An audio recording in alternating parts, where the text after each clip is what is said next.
Well, when the flag scarfie comes out, that means it's past Memorial Day. And it usually doesn't go away until after the 4th of July. And we are in fact in June. Marvin Gardens. Now, June hasn't been without its trials and tribulations this year especially. But gardening goes on, and in the garden, as usual, what happens in June is it turns into a real-life garden. All your planning and planting really starts to pay off. And we can start over here with chives, where we always start, and they're doing fine. And this year I bought a bunch of different varieties than normal. This is called Drumhead Savoy Cabbage, and I bought most of my seeds from Baker Creek, and they specialize in heirloom varieties, so lots of new varieties in the garden. In this past month, since the last time we got together, the broccoli has come and is already gone. There's a little bit left here, but you can see they're only small, secondary heads that are remaining. Brussels sprouts, in the meantime, are coming along fine, but we won't be harvesting them until much later. Meanwhile, though, over here in the summer squash department, you can, I think, see that guy hiding back behind there, a zucchini, and in fact, I think there's one that's, there's one that's a little bit too big on this end. I'm having a hard time getting the camera on him, but that's a nice sized zucchini for, not even summer yet. Right next door here, we got lots of crookneck squash coming in. I don't know if you can see those very well, but lots of them. They're not quite harvestable yet, but they're pretty darn close. And finally down here in the scallop squash category, there's a couple in there. See that one with a nice bloom on it? And there's like 2, 3 more right under there. Those are, there's a big long French name for them, but we'll call them green and white because it's as close as it comes. These are okra. Perkins long pod, as a matter of fact, which is of course why we had to try these. And that's a nice closed bloom, but the pod will be coming in behind that very shortly. And these are our sweet potatoes that we started from potatoes bought in the grocery store, so I guess you can call these AMP as the variety. It needs a little weeding there, but and they're coming in nicely. They're going to take over this whole bed pretty soon. And look at our corn. Corn is like easily waist high, maybe higher. And usually it's the saying is knee high by the 4th of July. We're way ahead of that, as usual. And this year the color of the corn is very nice and deep green, and they look very vigorous as opposed to last year when they were kind of anemic looking. And this is the finest pea pod stand I think I've ever had. These are melting sugar pods. I think they're called mammoth melting sugar. I've got lots to harvest. Some of them I've let go too long, but you can see these are over 6 feet tall and still coming in strong. And right next door, the sugar snap peas are doing just as well and coming in also strong. So I have a lot of peas to harvest tonight. Right, Jesse? I certainly do. Meanwhile, lettuce, you can see the oldest lettuce here has started to go to seed or started to bolt.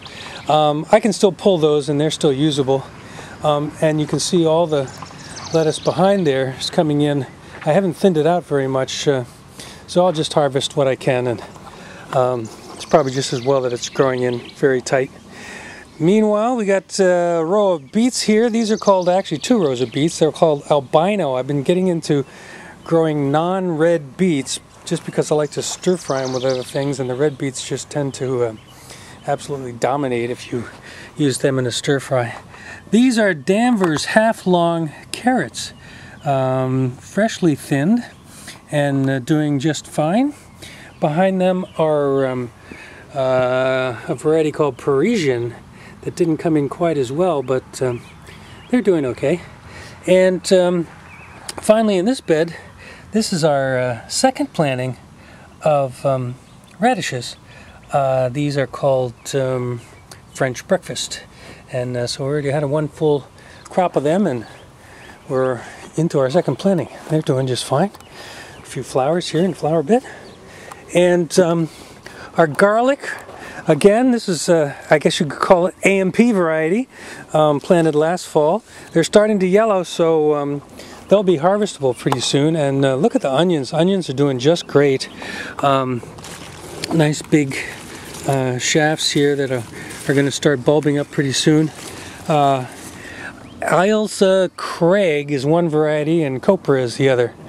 Meanwhile, the potatoes have been going crazy. They're starting to fall over a bit now. But we've got Red Norland and Yukon Gold and another russet variety, which I can't remember the name of them. But we've already hilled them up and hay mulched them, and they were, a good 3 feet tall at least before they started falling over. But that's okay, that's not a bad sign. And that brings us on to bed number 4. And out at the end here, we've got a sort of a mixed row of a few varieties of peppers.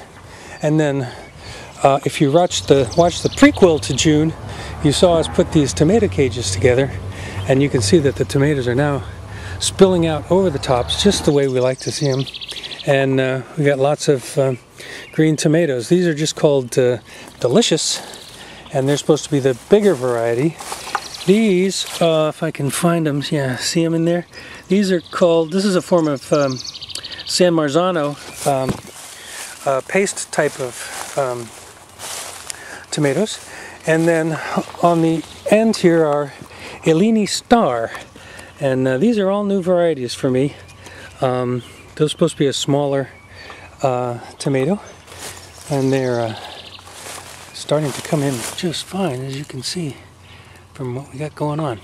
Meanwhile, the pepper bed proper, we've got Ozark Giant, we've got Tequila Sunrise. You can see some peppers coming in on this guy. And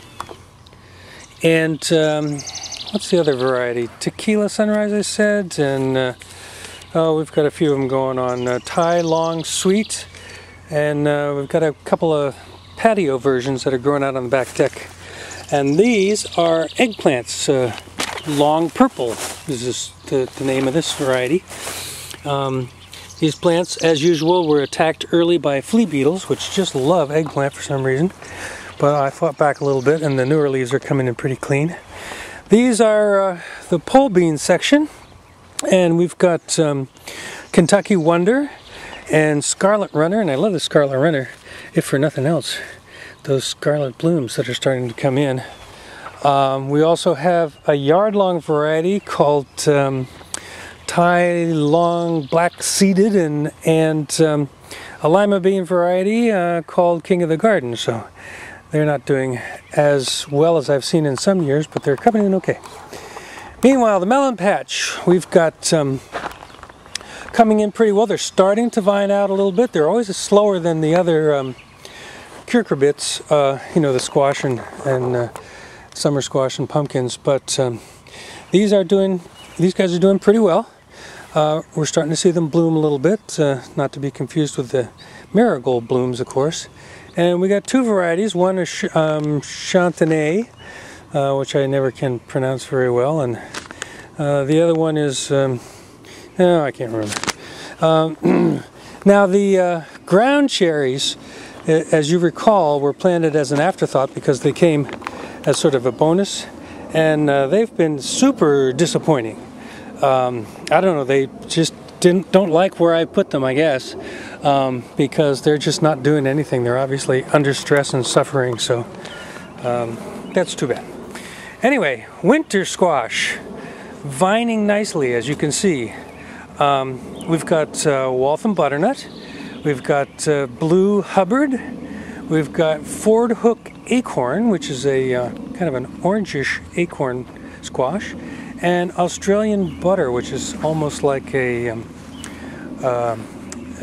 very orange, golden, almost pumpkin-y looking. Now, speaking of pumpkins, I'm stepping outside the fence here because this year we're doing something a little different. I'm planting mounds of winter squash outside the perimeter of the garden and just letting them grow. This is a variety called rumbo squash, and to give you an idea of how they're already setting fruit. They can be very aggressive, which is what I'm hoping for. I'm hoping they'll just give me mounds and mounds of fruit to give to the local food pantry. And then I also planted some Connecticut field pumpkins out here just because they're a nice variety of pumpkin for Halloween. And you can see we got a pumpkin already starting down there and another one right here. So, and those guys usually get pretty good size. So, well, now that I'm looking at it, there's a lot of little pumpkins coming in. And then down at the very end here, we've got another hill of rumbo squash. And I also put a Dill's Atlantic Giant that I had left over into this spot as well. So you can see that these plants are coming along nicely. And I also have a mound on the other side of the fence that's a Dill's Atlantic Giant. Again, some extra seedlings that I had. But let's go to the main party for pumpkins, that is. And that's the Dill's Atlantic Giant Master Patch. And here you can see that even though it's the day before summer, I've already got a pollinated Dill's Atlantic Giant, which is the earliest I've ever planted or had one pollinated. And if I can step back here, you can just see how big these plants have gotten just since last month. 3 main plants and planted in my large raised bed here, and we're hoping for some fun again this year. So that's not too bad. Now, I mentioned I had some exterior mounds of pumpkins planted and squash out there by the mini orchard. You can probably see that there's another mound of Dill's Atlantic pumpkins out there. And we won't go out to the mini orchard today, but we do have a fair amount of peaches. And not as many apples this year, but peaches are looking pretty good. And then this is the other planting of Dill's Atlantic Giants, again on the outside of the garden. Just kind of fun afterthoughts. And hopefully we'll get some fun out of them, right, Jess? And Jessie is having her fun in the garden. So, golly, I think that's just about going to do it. We do have some stuff out on the deck here. I've got some other tomatoes planted. I forget the name of them too. Reisentraub, I think they are a German name. It means cluster of grapes or something like that. And they're supposed to grow in clusters like that. And then we've got some pepper varieties on the back deck as well. The pond is starting to come together. The fish are happy. It's warm. So all good things that tend to happen in June are happening, along with everything else that's happening or that's happened.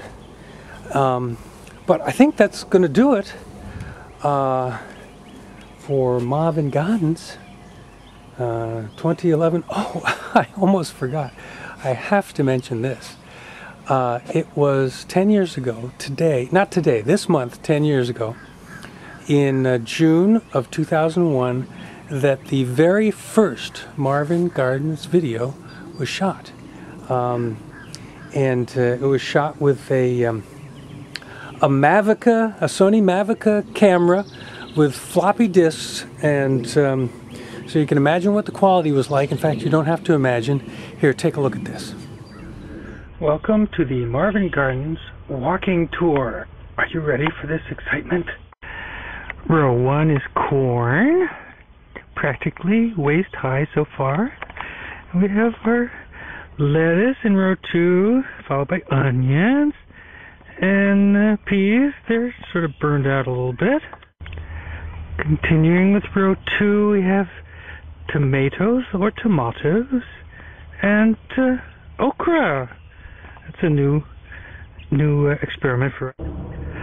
Row 3 is a half of a bed, and it's all potatoes, 4 different varieties, and our lovely lawn furniture here. Can't get any better than that. Oops, maple tree. So that was the humble beginnings of Marvin Gardens. We've come quite a ways technologically, and but all those videos are still out there, not necessarily on YouTube, because I don't even know if YouTube was around when I started that, but they are available on the website for your viewing pleasure, if you can manage to get through them. But that's going to do it. Our 10-year anniversary of Marvin Gardens. This is 2011, June, and we'll see you next month in July when it really gets crazy around here. Bye, y'all.